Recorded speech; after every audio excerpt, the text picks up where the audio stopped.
Welcome to another episode of Dentalflix Uncut. It is Allison Lacoursiere here, your host, co-founder of Dentalflix, and the education director. And I'm so excited to be here with another incredible creator. Welcome to the show. Thank you. It's fun to be here. Please go ahead and introduce yourself to our audience and share how you help our industry. I am Luan Jackson. I have been in a professional capacity for many, many years. Personally, I started off as an RN and then I became a nurse practitioner, and then I got into management, and then I did a stint in substance abuse as a nurse therapist, getting my master's in psychology and administration. And then I had my own clinic. I was really, really involved in it was a big clinic. I was doing 100-hour work weeks, and it was overwhelming, but it was so powerful. It was a great thing. I had, oh my goodness, I have four therapists, a psychologist, a psychiatrist, and three secretaries working for me. I got CARF accreditation, and it was going great. And one day, my husband, who's a dentist, said, "Do you have a life other than Abundant Life?" That was the name of my company, Abundant Life Counseling and Seminars. And I realized at the pace I was going, I didn't have a life. I mean, at that point, my husband and I would meet for lunch in the basement, or because his office was in the same building as mine. And so I sold the whole thing, got rid of all my site clinic, went non-par with insurance companies, just private pay, moved into my husband's office. He gave me an office to see clients in. And in return for free rent, he said, help me with management of my dental office. At that point, I had not, I mean, I'd been in dentist, listening to dentists, and I'd gone to classes with him, but I hadn't really managed. And so I started managing his office using all of the techniques I'd had, all of the principles that I had developed. I'm a specialist in communication. I speak on that regularly. And using all of my skills, I helped him develop a huge practice very, very quickly. We were averaging 90 new patients a month, which is Wow. pretty good for a dental office. We were adding dentists. We were added two associates, and then we had a partner for a while. And then our son went to dental school, and then we bought the partner out so our son could come into the practice. And I feel that what I offer the dental field is the experience outside of dentistry on how to run a business, the psychology that's involved in managing people. My Mhm. husband was always amazed at that. How in the world did you know that? Um, I rewrote his interview process so that we actually accomplished what we wanted to accomplish in our hiring. I redid all of his manuals and helped establish protocols that he hadn't done before. But the most important thing was running his staff meetings. I think that was the biggest piece. So what I offer now is a lot of years of experience, and I think that that's valuable in the dental field. What an interesting journey, having been a psychologist and having that background, not only from being a psychologist, but also running your own clinic, like a very successful and big dynamic clinic, to then being able to support your husband's practice. Like I don't know anybody else in the industry that has that specific credential or niche, and it's so needed. We all know that. It's so needed. The what And I see from the people who are in the industry is they've come up through the dental industry. All they know yep. is dentistry. I'm coming in with a whole different background. My philosophy is, excuse me, that dental offices are like big giant dysfunctional families. So all of the work I've done through the years with families and the psychology of working with a family and teaching parenting, it just fits a dental office. Yeah. Oh my gosh. I sat in a lecture when I was quite young. I think I was like 21 or 22. And I remember listening to, I can't remember who it was or where it was, but he said that the outside of government systems and religious systems, dental officers are the most complex systems, meaning the outcome of success involves so many different people along the way to make it actually successful. And that's why there are so many challenges when it comes to communication, when it comes to systems, when it comes to the overall dynamic of a dental office. So, what would you say, like, if you could go in with your psychology hat into a dental office and help them up level their like family dynamics, what would you say some of the critical components of that are? Well, number one is you usually have most of your staff people as females.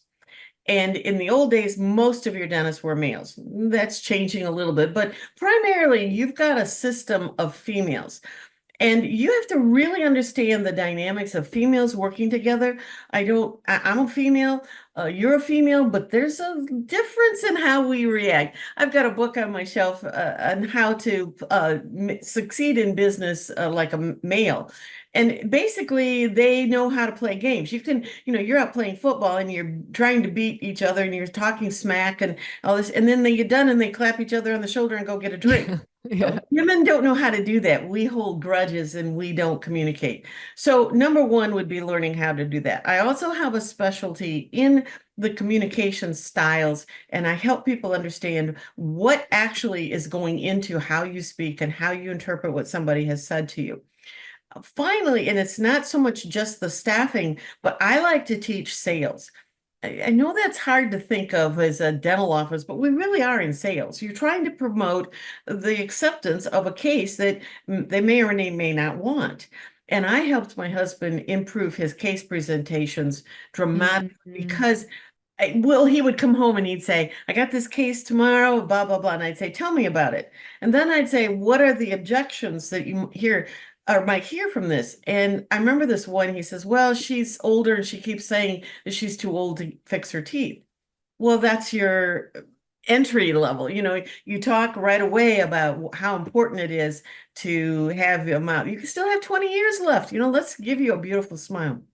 Did that answer your question? I just get rambling. Yeah, no, that was great. So really what you're saying is like understanding how to manage female dynamics in a practice and how to communicate effectively and then really knowing how to sell your dentistry so that you can do more dentistry and do the dentistry that you want. I think all of those are big problems that need to be solved in the industry. And honestly, like we know this is something we hear all the time. Like dentists didn't go to school for, business management. They didn't go to school for team dynamics. They didn't go to school for leadership. And the cool thing about Dentalflix and other online platforms is that it allows doctors or business owners or dental hygienists or dental assistants to learn outside of their credentialing. Like we Right. went to school for a certain thing, but that doesn't mean education needs to stop there. And so one of the things that I'm excited about is that our Dentalflix users are going to get to learn from you on this platform. Like, how cool is that you get to learn from somebody who is a trained psychologist plus office manager who has years of experience helping practices? Like, that's unheard of. So online education is allowing us to up level our skill set and know what we need to take ourselves to that next level. I think that, well, my husband found out. I don't think anymore. He found out how valuable I was. And he told many people that I doubled his practice quickly and efficiently. He could never have gotten to the level he did in the old way. And I'm not saying that he was a slouch or he didn't know what he was doing. He certainly was efficient as a dentist, but he admitted that they just didn't know how to do most of what I was doing.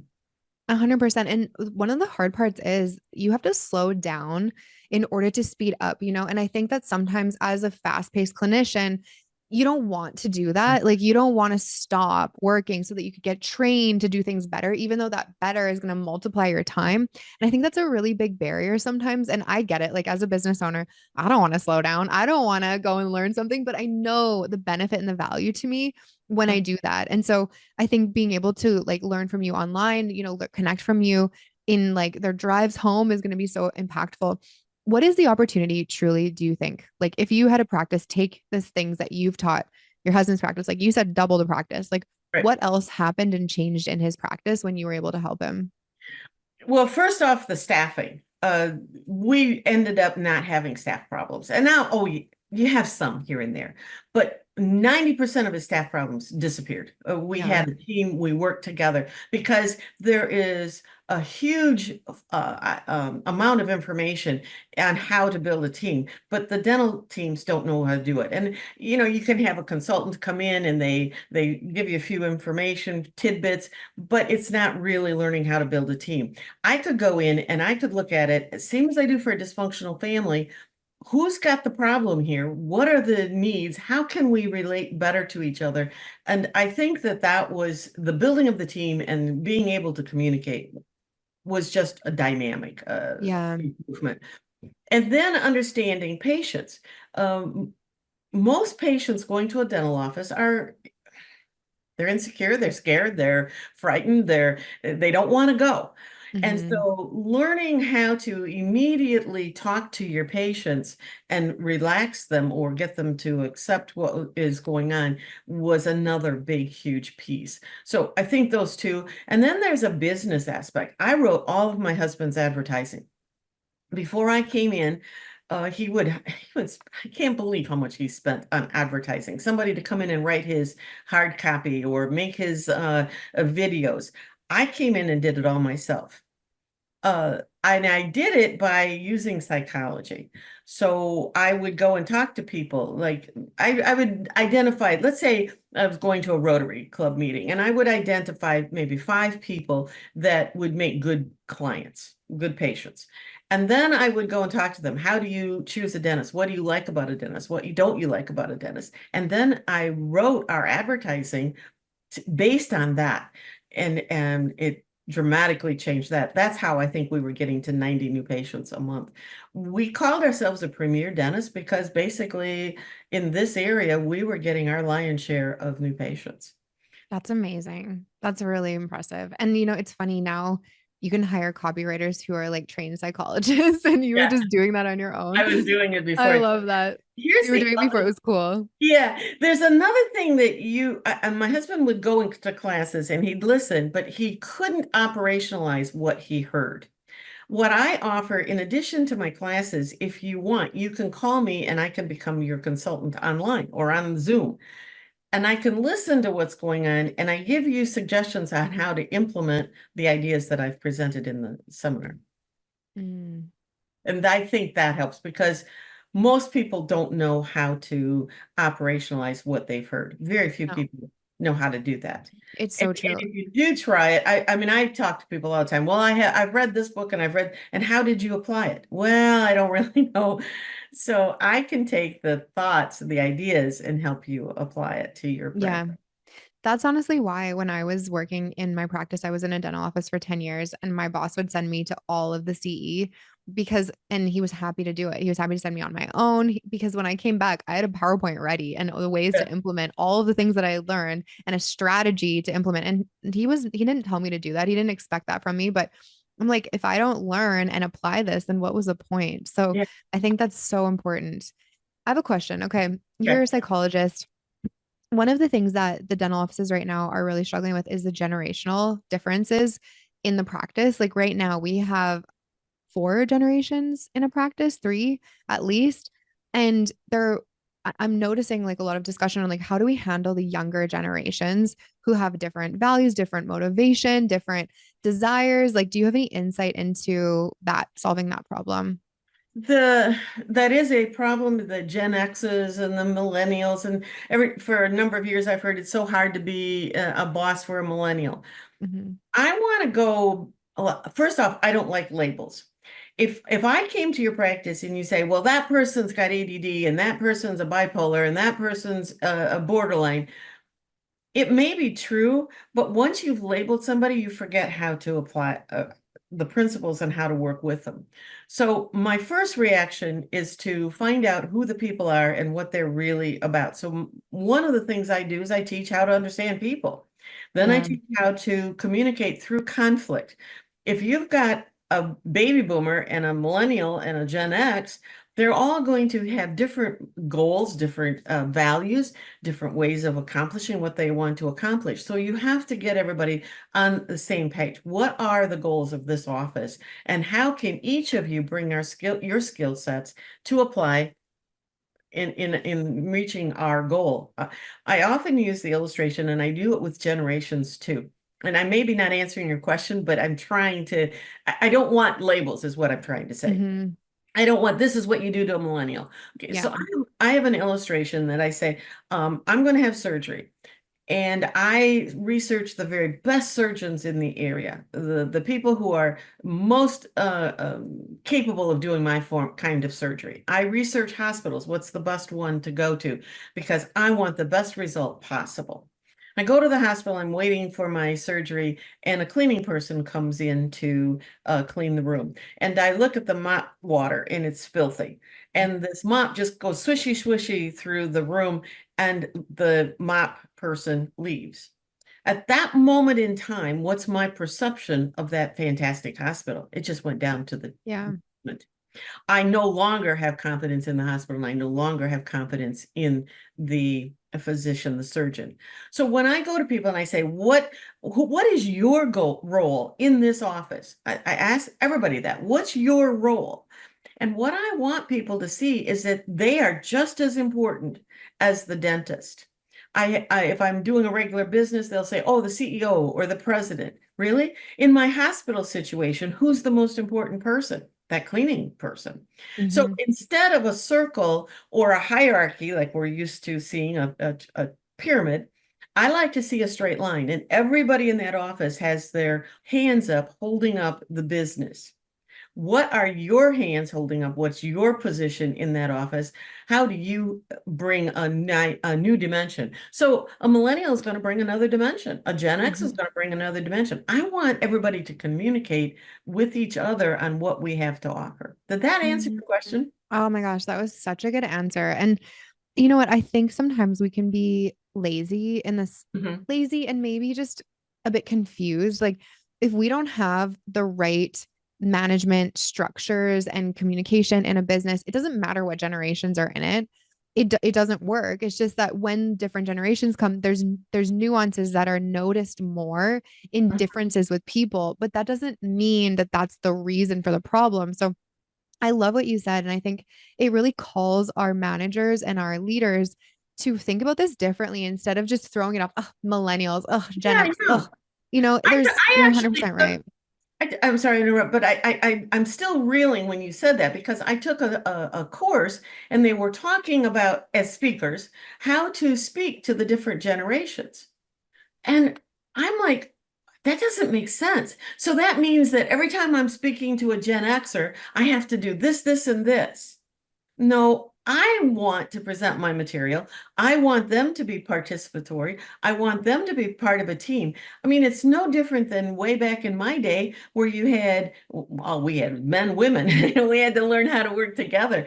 I don't see much difference. It's Yeah. learning the capabilities, learning the strengths, learning the weaknesses. I believe as a leader, as a manager, and that's another thing I can bring to the dental office.